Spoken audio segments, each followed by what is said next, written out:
খেলাধুলা তো আছে, কিন্তু এটাও খেলাধুলার একটা পার্ট। আমি মনে হয় যে এই ধরনের ব্যান্ড নিয়ে আপনারা সবাই এখানে এসেছেন, এবং এতে করে আমি আরও যা দেখলাম, এখানে যারা স্টুডেন্টরা আছেন, ছেলেমেয়েরা আছেন, তাদের যে উৎসাহ আমি এখান থেকে দেখতে পাচ্ছি, এবং তাদের যে সাজ সজ্জা সেটাও পরিলক্ষিত হচ্ছে। এবং সব মিলিয়ে আমার মনে হয় যে এটা একটা সাংস্কৃতিক এবং দলগত কার্যক্রম, সেটা আগামী দিনের আমাদের যে ত্রিপুরা রাজ্যের মান অনেক উঁচুতে তুলবে। এখানে সবচেয়ে বড় যে বিষয়, যে state level inter school band competition 2025, আমার মনে হয় this is not an competition only, it is not a competition. এটার মধ্যে আমরা ব্যান্ড বাজানো বা শেখা এত সহজ নয়, যে এর মধ্যে যে ডিসিপ্লিন, এর মধ্যে যে মানে ইউনিটি, এবং তার মধ্যে যে টিম স্পিরিট, সেটা কিন্তু চলে আসে। এবং এটা একটা সৃজনশীলতার, যে একসাথে তালে তাল মিলিয়ে সেটাকে সুর সৃষ্টি করে সবাই, এটা থেকে কিন্তু আমরা আগামী দিন, যে আমি সবসময় সব জায়গায় এক কথা বলি, এখানে মিডিয়া বন্ধুরা আছেন, আমি সবসময় বলি যে the life is not disorder, it should be in order.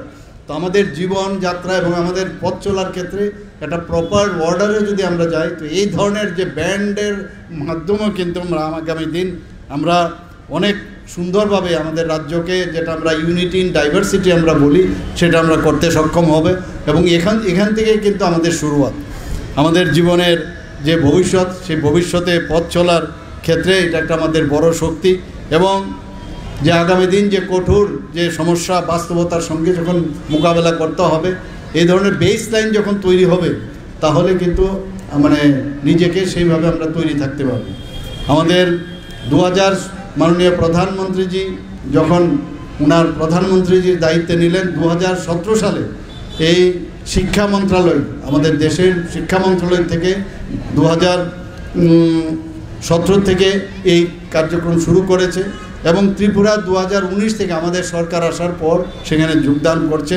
এবং আমার মনে হয় যে এইগুলোতে আরও বেশি, আমি জানি না, আজকে দেখলে আরও বুঝতে পারবো, 1-2 স্কুলের আমি ব্যান্ড আমি দেখেছি, কোনো অংশে ওরা কম না, কারণ তার মানে রেজাল্ট আমরা দেখতে পাচ্ছি সারা ভারতবর্ষে। আজকে যদি 28টা রাজ্য আমরা দেখি, সেই 28টা রাজ্যের যে পূর্ণ রাজ্য, সেই সব রাজ্যকে মধ্যে যে আমাদের ছেলে মেয়েরা কেউ সেকেন্ড হচ্ছে, কেউ ফার্স্ট থার্ড হচ্ছে, তো চারটেখানি কথা নয় সেটা।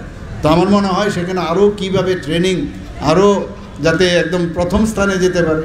আমি শিওর যে আজকে যারা এখানে এই ব্যান্ড সাথে এখানে ওরা পরিবেশন করবে, অনেকে হয়তো বা প্রাইজ পাবে, অনেকে পাবে না, কিন্তু মেইন হচ্ছে এই প্ল্যাটফর্মে সবাই যে যোগদান আজকে করছে। এখানে আমার কাছে যা কাগজ দেওয়া হয়েছে, সেখানে প্রায় 12টার মতো যে স্কুল থেকে তারা অংশ নেবে, বিভিন্ন স্কুল থেকে, সরকারি স্কুল, কেবি এবং নবোদয় স্কুল, প্রাইভেট স্কুল, সব মিলিয়ে এটা আমার মনে হয় কালারফুল যে বলে একটা উৎসব, সেটা কিন্তু আজকে আমরা দেখতে পাচ্ছি। এখানে যে ব্রাস ব্যান্ড, মানে ফ্লেক্সিবল সিলিকল যে ব্রিসেল, তার মাধ্যমে যে ব্যান্ড আছে, পাইপ ব্যান্ড এবং অন্যান্য যে ব্যান্ড আছে, এবং সেইভাবে সমান উৎসাহের সাথে ছেলেমেয়েরা এখানে আজকে তার প্রতিযোগিতায় অংশ নিয়েছে। আমরাও সেটা দেখব। এবং আগামী দিন আমার মনে হয় যে এই যে নিজের তাল এবং নিজের সুর মিলে, এটা পুরো দল মিলে আমরা যে একটা সঙ্গীত তৈরি করতে যাচ্ছি, এবং তাতে করে জীবনে চলার ক্ষেত্রে আমরা নিজের জীবনকেও কিন্তু সেভাবে সামনের দিকে এগিয়ে নিয়ে যাব। এতে করে আমরা শৃঙ্খলা, ধৈর্য এবং দলগত সহযোগিতা, এগুলো কিন্তু মানুষের মধ্যে চলে আসে। আমাদের এই যে গুণগুলো আছে, তাকে মানুষকে শুধু খেলোয়াড় বা ভালো মানে শিল্পী শুধু করে না, তাতে করে একটা ভালো মানুষ বলতে যা হয়, সেগুলো কিন্তু চলে আসে, জীবনে সফল সেখান থেকে চলে আসে। আমার আজকে খুব ভালো লাগছে, আমি এই উমাকান্ত স্কুল থেকে আমি পাস করেছি হায়ার সেকেন্ডারি। আমার এখনও মনে আছে এইরকম একটা স্কুলের মধ্যে আজকের এই অনুষ্ঠান। তো নিজেকে অনেকটা মানে যখনই এখানে কোনো অনুষ্ঠান হয়, তো টু সাম এক্সটেন্ট এখানে কিন্তু আমার একটা অদ্ভুত একটা মানে ফিলিং অফ ওয়েলবিং, যেটাকে বলে নস্টালজিক যে বিষয়, সেটা চলে আসে। আমরা পড়াশোনা তো করব, কিন্তু পড়াশোনার সাথেও যদি আমরা এই ধরনের খেলাধুলায় হোক, ব্যান্ড বাজনাই হোক, গান, নাটক ইত্যাদিতে যত বেশি যে যুক্ত থাকতে পারবে, তত করে সমাজের জন্য, যেটাকে বলে যে সব দিক দিয়ে ফিট থাকার যা যা দরকার। আর বিশেষ করে যারা গার্জিয়ান যারা এখানে উপস্থিত আছেন, তাদেরকে আমি বলবো, আপনারা যেভাবে আপনাদের ছেলে মেয়েদের উৎসাহ দিচ্ছেন, সেটা যেন আরও আপনারা বজায় রাখবেন। এবং তাতে করে আপনার ছেলে, আজকে আমরা ত্রিপুরাতে খুব চিন্তায় আছি যে ড্রাগস নিয়ে, এই ড্রাগ অ্যাডিকশন থেকেও কিন্তু তারা মুক্ত থাকবে। এবং এখানে কিন্তু আপনাদেরও দায়িত্ব অনেক বেশি।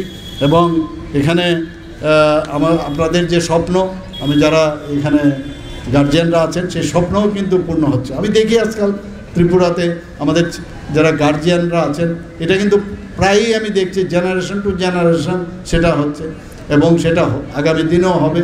যে সেটা আমাদের জন্য অত্যন্ত আনন্দ বিষয়, যে চেষ্টা এবং অধ্যবসায় সেটা যদি না থাকে, আমি এখানে আজকে হয়তো আমি প্রাইজ পাবো না, কিন্তু চেষ্টা করতে হবে এবং I will be giving my best, সেটা দেখতে হবে। এবং শেখার যে চেষ্টা, আজকাল প্রযুক্তিকে ব্যবহার করে অনেক কিছু শেখা যায়, এবং সেটা আমার মনে হয় একটা, আমরা এখান থেকে যারা ছেলে মেয়েরা আছেন তাদেরকে আমি বলবো যে এইগুলো যখনই যে কাজটা শিখবে খুব মনোযোগ দিয়ে করবে, তাহলে আমরা সেরাটা যেটা যদি দিতে পারি, আমরা আজকে এখানে সৃজনশীলতাই হোক, শৃঙ্খলাই হোক, আমরা রাজ্যের যে প্রতিভা যারা আছেন তাদেরকে আমরা খুঁজে করতে পারবো।